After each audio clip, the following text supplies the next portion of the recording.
Thursday, he met with service chiefs and other heads of security agencies in his office at the presidential villa. Thursday's meeting is the third within the week, and it comes amidst deteriorating security situation in some parts of Nigeria, especially in states like Benue, Taraba, Kaduna, and Zamfara. The president had met with service chiefs on Monday, after which the Inspector General of Police, Ibrahim Idris, and the Director General of the State Security Service, SSS, Lawal Dara, proceeded to meet with Vice President Yemi Osinbajo and the Minister of Justice, Abubakar Malami.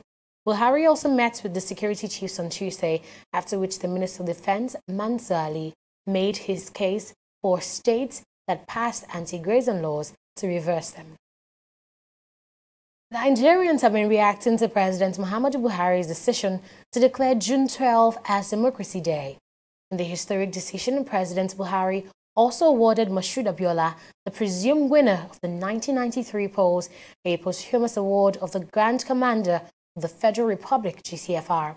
The issue has brought about mixed reactions from Nigerians, and our correspondent Adeshawa Udusoga reports. The legacy of Moshood Kashimawo Abiola is one that has generated many debates since the June 12, 1993 general elections was annulled. Abiola is the presumed winner of the polls, which was annulled by the then military government headed by General Ibrahim Babangida. Since then, there have been calls for the election to be recognized, and Nigeria's Democracy Day changed from May 29 to June 12. But the demands had gone unanswered until now. In addition to officially recognizing June 12 as the country's new Democracy Day, President Buhari has also announced that MKO Abiola will also be awarded the posthumous honor of the Grand Commander of the Federal Republic, the highest honor in the land, reserved for presidents and former presidents. Babagana Kingibe, the running mate of the late MKO Abiola during the election, will be awarded of the honor of the Grand Commander of the Niger, GCON, while the late Fury human rights lawyer, Gani Fawehinmi, will also be conferred with the same honor. As expected, the decision has been generating positive reviews among Nigerians. Since 1999, May 29 has been marked as Democracy Day, which we resisted. But the good news is that 25 years down the line, at the eve of the of the 25th anniversary, on June 12 will be 25th anniversary, the federal government has declared June 12 as Democracy Day. It's belated, it's a welcome development, but it's a good omen. And one want to salute the courage of the federal government. I'm saying kudos to President Buhari. He has done the right thing, whether for political reason, whatever he has, had in mind in doing it, what he has done is right, and we are appreciative of it, and it's highly commendable. That is what I want to say concerning this. Despite being awarded the title of GCFR, some Nigerians still think this is not enough, and has urged President Buhari to confirm Chief Abiola as a former president of the country, judging by the results of the election. We want the federal government to please take a step further, conferring the highest honor of the Grand Commander of the Federal Republic, GCFR, to MKO Abiola, is conferred on past presidents and head of states. We want that government should demonstrate more political will in recognizing MKO Abiola, the winner of the freest, fairest, and most peaceful election, should be recognized as a past president of the Federal Republic of Nigeria. We must also insist that we don't want to have any ambiguity in our minds, by virtue of what was done yesterday, that the government can come out clearer and make a pronouncement that this man's election that was declared as free and fair, and that he won this election, if it means that he won the election, he should ordinarily be regarded as ex-president. So giving him the highest award, which is actually reserved for the past, for the presidents of the country, without express pronouncement that this man was elected as a president and is now regarded as ex-president, is something that we can correct, and that can be corrected between now and soon. As many are applauding the president's announcement, some people also think President Buhari's announcement is clearly politicized so as to win the vote of Nigerians, particularly those in the Southwest. Him declaring June 12 as Democracy Day is a political strategy, because I know, next year we have the next election. So he's trying to honor MKO. So people feel that he's actually doing something, at least while he's in office. But all these are political strategy for next year election. Yes, we've had a lot of comments that is politically motivated. But one thing is that we feel is the message now. One is not looking at the messenger, but that message is June 12 is a Democracy Day. Abiola is going to be conferred the highest honor. Chief Ganifa and me will be part of it. So is that we've got it? Nigerians are wiser. Nigerians know who they will vote for. And it's going to be drawn, the conclusion will be drawn through the performance, through the track records of such persons. Some senators have now asked the president to complete his honor of MKO by ordering the Independent National Electoral Commission to announce the result of the 1993 presidential election, declaring Abiola and his running mate Babagana Kingibe president and vice president respectively. They also want Buhari to approve the entitlement due to them. Adeshawa Odushoga, TV360 Lagos, Nigeria. In Abuja, residents have also been reacting to the president's decision. There are also different reactions to the president's declaration. Any good Democrat will be happy with the Mr. President decision, because everybody knows in this country that Moshood Abiola has been a good politician. He has sacrificed his life for politics, and at the end of it, that is how it ends.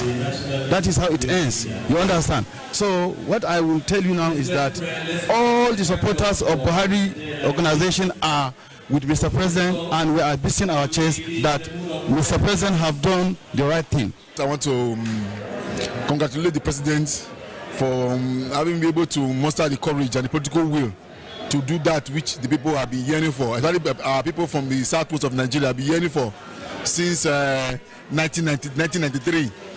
You recall the unfortunate incident that happened during that culminated in the annulment of that election. And Nigeria have actually not recovered from that shocking development ever since then. But now I think the healing process has just begun, because the amiable president has some of the political courage to do the needful. I feel very good and feel very elated, because I remember June 12, women came out in mass to vote MKO. And what happened, the women didn't like it. But being our president, the president that knows what it takes to win an election, he now brought about Democracy Day for June 12. I think it's a day that we're supposed to celebrate Democracy Day.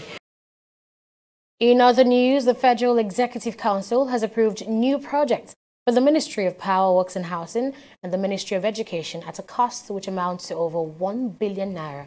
Presidential spokesman Garba Shehu, who briefed newsmen at the end of the meeting, said the Ministry of Power, Works and Housing got an approval to buy 499 million naira project monitoring vehicles. Shehu said the FEC also approved the construction and furnishing of a 3-story faculty building for the National Open University of Nigeria at the cost of 711 million naira. He got an approval to buy monitoring vehicles, project monitoring vehicles, worth about 499 million naira. That has been approved. The Minister of Education got approval for the construction and the furnishing of a 3-story faculty building that would have an academic offices, departmental offices, conference room, departmental libraries, toilets, and external blocks for the National Open University of Nigeria. You know that they relocated to Abuja from Lagos in March 2016. only 4 out of the 8 faculties have moved, so they are making effort to bring the others. The new structure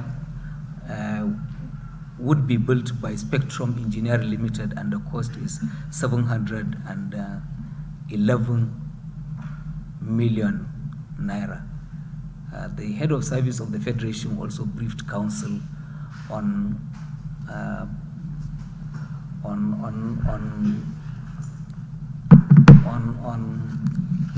a program that they had for permanent secretaries, program to help the interface between permanent secretaries and ministers of the Nigerian government and other political heads, in effect to enhance effectiveness in delivery and also smoothen relationships between these leaders of government.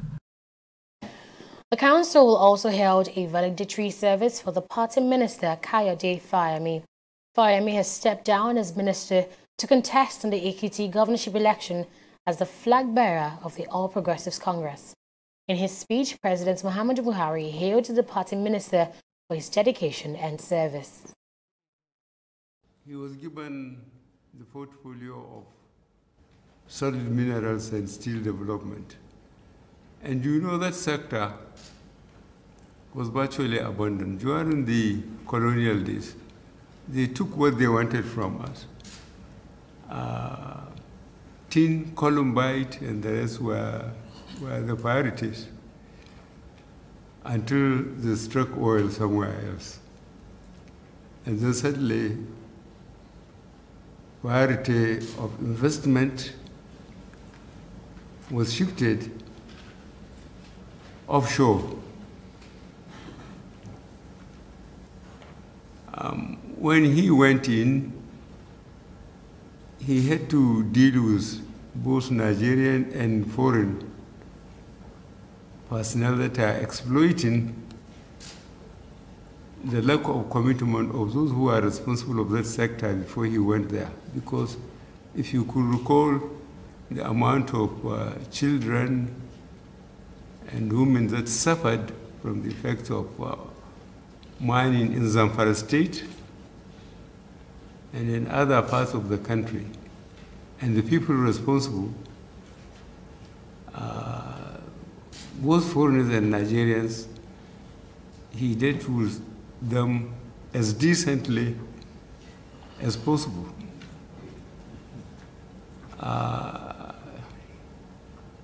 He only briefed me very occasionally, but when he was picking others out of the country,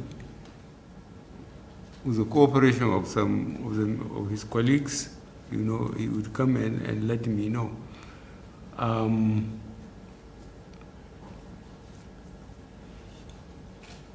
I hope we will get Ekiti back for the party. In his response, Fayemi thanked the president and his fellow ministers for the short service. He also highlighted his achievements during his time in office. I'm sad to leave the cabinet. I've worked with Mr. President for a long time, specifically as a cabinet minister for the past 2.5 years, and with my colleagues, and they've all been kind, they've all been supportive, they've all been very focused on achieving the agenda Mr. President placed before us. So to be leaving midstream is only happening because I have a sense of unfinished business in Ekiti. I'm unhappy about developments in my state, and I couldn't be more grateful that Mr. President allowed me to return to Ekiti to contest for the gubernatorial election. All my colleagues that spoke very well. I've had a very excellent relationship with my colleagues, because for us, it's about being focused on the agenda of development for our country and creating opportunities for our people. That's what the mining sector was about, and that's what it is still about. It is about the growth and development of the country. And over the last 2.5, 3 years, I mean, if you go by the statistics produced by the National Bureau of Statistics, we've witnessed a lot of growth. in the mining sector. It has contributed tremendously to our exit from recession. We still have a lot to do, but the path of progress, the trajectory is very clear, and it is the one that we're pursuing. A music video by a Nigerian artist is causing a stir. This is Nigeria by Falari Falana, better known as Falz, is the bone of contention. The music video is a social commentary on some of the challenges Nigeria is currently dealing with, like herders farmers clashes, kidnapping, insurgency, internet fraud, and much more. Our correspondent has been finding out why the music video is generating so much controversy. This is Nigeria. This is the music video at the center of Nigeria's socio-political and religious debates at the moment. Whether Madam Philomena, money vanish for your office, 36 million, you tossing an animal. Titled This is Nigeria by Falz, the music video is a cover of a similar work, This is America, by American artist Childish Gambino. Police be tripping now. Yeah, this is America. Just think of the socio-political problems currently confronting Nigeria you'll find in this video. It basically covers a wide range of topics.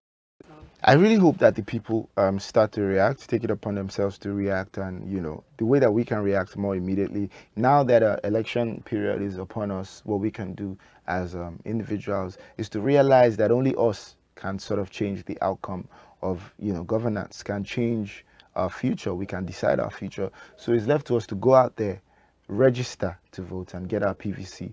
So when the election time actually comes, we actually go out there and exercise that right. And on the government, more importantly, I hope that the government will react, and that is my most primary concern. That the government will see that there's so many problems that we're plagued with. How to start to address these problems now, is my primary concern. The Muslim rights concern group Murik released a press statement asking Falz to withdraw the video within 7 days or face a legal suit. They claim he breaches tenets of Islam, but Falz argues otherwise. Muslim rights Islamic concern group cannot take me to court because there is no cause of action. What is the cause of action? In law, you see, in law, there's something called cause of action. If an organization or an individual is taking another individual or organization to court, there has to be, that is a civil suit, so there has to be a cause of action on which you are basing you're suing that person. So what is the cause of action? Cause of action has to be like a civil offense, so breach of contract, defamation.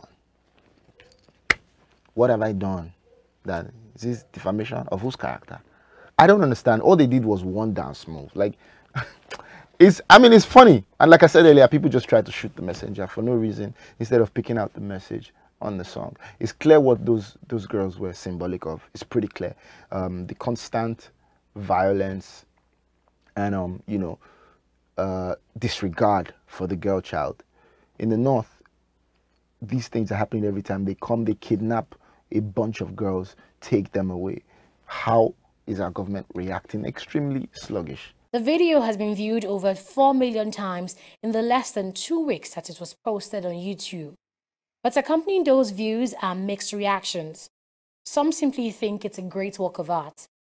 It sent a wake-up call message to government and Nigerians in general, because I think that we are almost getting to that point where we're complacent. We are taking everything as it comes in the country. Falz has also shown that musicians should look beyond just speaking on frivolous things. We can also talk about sensitive issues and treat them in ways that we can call attention of even global bodies and governments, people that are stakeholders that can see to the end of the problems.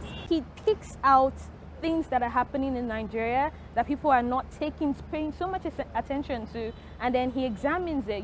He talks about it in a way. He's bringing it to light through his talent, using his talent rather. But others are critical of the work, taking exceptions to some of the visual elements of the video. Islamically, a lady is not expected to dance in public. that video was public, and they were not only dancing, they were dancing to a secular dance, which some of Islamic scholars, or let me say majority of Islamic scholars, frown at because of where it originated from and how it originated. Every nation has its own vices, but it is not up to us as entertainers, where we are like the amplifier of youth in the nation, to now wash our dirty linen in public. So it is something that should be brought up, that should be done with caution and diplomacy. We spoke to Fowles to personally address the controversy, and here's what he has to say. I really hope that the people start to react, take it upon themselves to react, and the way that we can react more immediately. Now that election period is upon us, what we can do as individuals is to realize that only us can sort of change the outcome of governance, can change our future. We can decide our future. So it's left to us to go out there, register to vote, and get our PVC. So when the election time actually comes, we actually go out there and exercise that right. And on the government, more importantly, I hope that the government will react, and that is my most primary concern. That the government will see that there's so many problems that we're plagued with. How to start to address these problems now, is my primary concern. For Fowles, all he wants is to make music that inspires social change and to be remembered for all the right reasons. I'd like to be remembered as somebody that made an impact on people's lives. I'd like to be remembered as an icon. I'd like to leave a legacy of, a very impactful legacy, so that years after this, my music, my essence as an artist will still be remembered. Fowles is one of the few Nigerian artists that are breaking away from the norm of commercial music making to passing bold messages through their sounds. This politically conscious artist reminds Nigerians of the musical legend Fela, who etched his name in stone for standing up for what he believed was right. Several songs like this have been banned by governments in the past, and the artists face political confrontation. But it is yet to be seen if Larry Falana would become a person of interest as a result of the song. Annette Felix, TV360, Lagos. Up next after this break is business news, so stay tuned.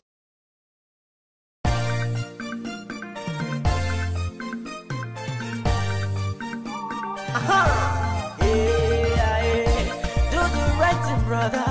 Do the right thing, sister. Do the right thing, auntie. Corruption not in my country. Do the right thing, brother. Do the right thing, sister. Do the right thing, auntie. Corruption not in my country. Oh, hey, yeah. Oh. Corruption not in my country. Do the right thing, brother. Do the right thing, sister. Do the right thing, auntie. If you are given a job to do it, use the right materials, yeah, my brother, sister.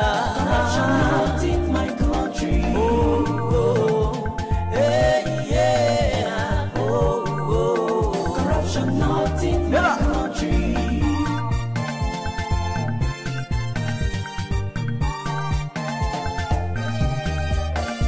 Do the right thing, brother. Do the right thing, sister. Do the right thing, auntie. Corruption not in my country. Do the right thing, brother. Do the right thing, sister.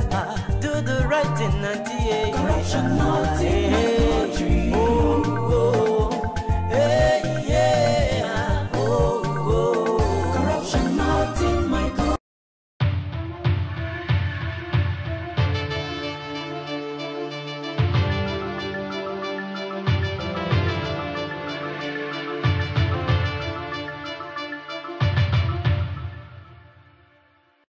Hello and welcome to Business News. I am Esther Vesi.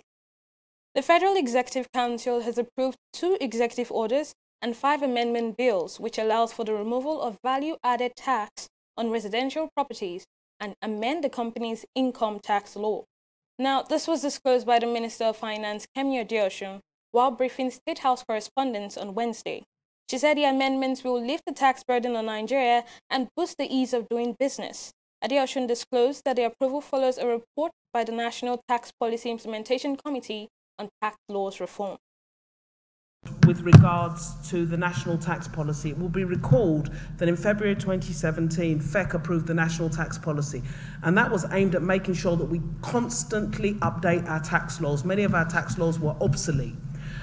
So the National Tax Policy Implementation Committee, which is a combination of the Ministry of Finance, FIRS, JTB, and then some external bodies from the private sector, from professional advisors, they meet and look at our tax laws and make recommendations.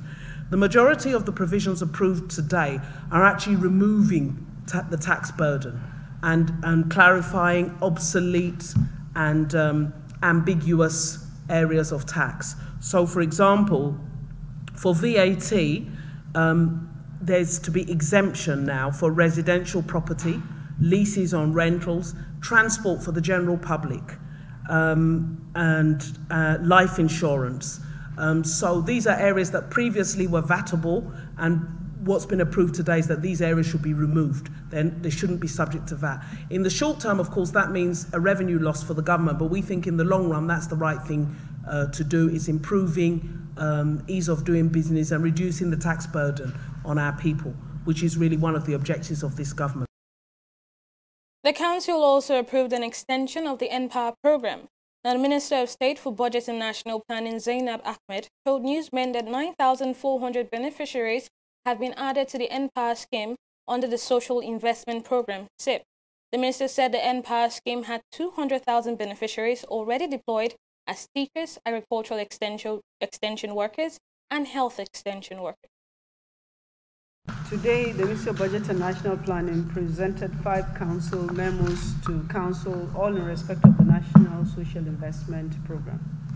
Let me just say that as at today, the National Social Investment Program has up to 9.76 million beneficiaries, cutting across the 4 programs that have so far been deployed.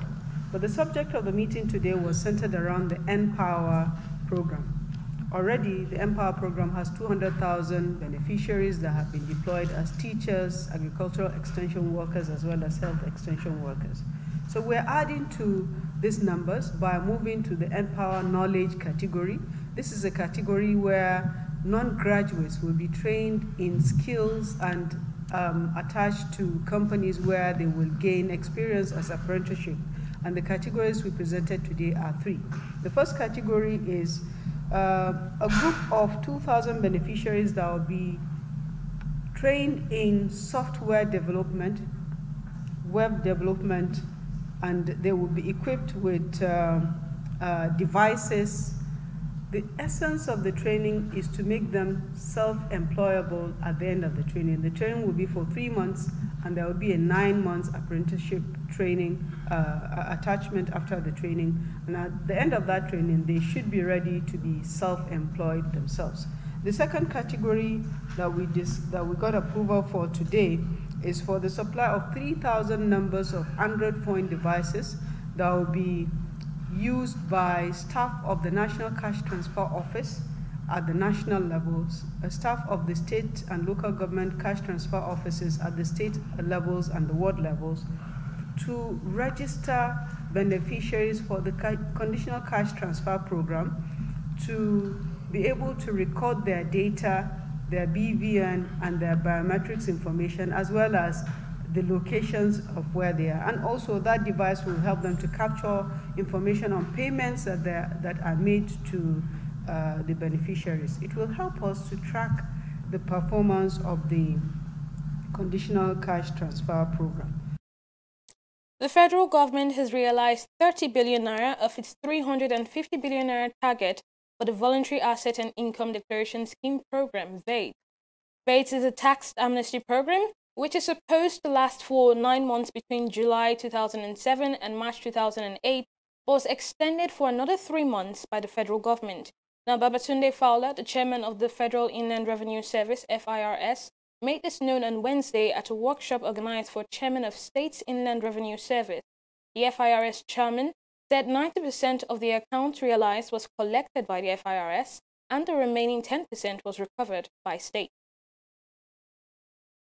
Money transfer service World Remit has announced a collaboration with First Bank of Nigeria Limited to allow instant money transfers to all First Bank accounts in Nigeria. The collaboration was considerably expands World Remit's footprint in the country and allows its customers in over 50 countries to send money to First Bank accounts directly from their phones. The deal also supports World Remit's plan to serve 10 million customers connected to emerging markets by 2020. Now, we've been speaking with the head of Middle East and Africa at World Remit, Andrew Stewart, on other benefits of the deal. What this is going to enable is giving the Nigerians in the diaspora, the World Remit consumer or customer in 52 countries, the ability to send money instantly to a bank account, and that's about 14 million accounts that First Bank of Nigeria have in Nigeria. So really, that is the first step into that objective of making sending money as simple as an SMS or an email and bringing down the costs, because our model is 100% digital, and we're relying on our partners like First Bank to digitize the last mile. We can digitize the first mile, and they can digitize the last mile. Our strategy is to continue that objective of bringing down costs, giving Nigerians abroad and locally more utility. The ability to go to a branch, the ability to go have access to multiple bank accounts means we need more partners, and that's very much part of our strategy. Now, still recovering from over 2 weeks with the bears dominating the market capitalization of the Nigerian Stock Exchange continued its slow climb to close at 14.142 trillion naira. The all-share index recorded a 1.5% rise to close at 39,042 basis points.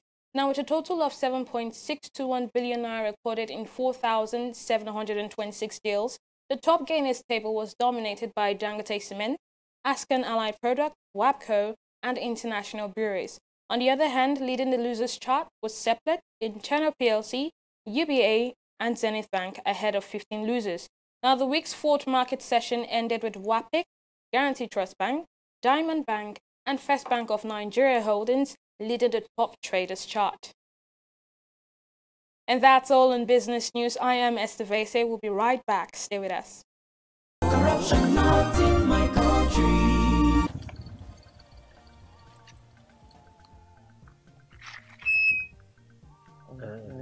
Now, yeah? Yes, Oga.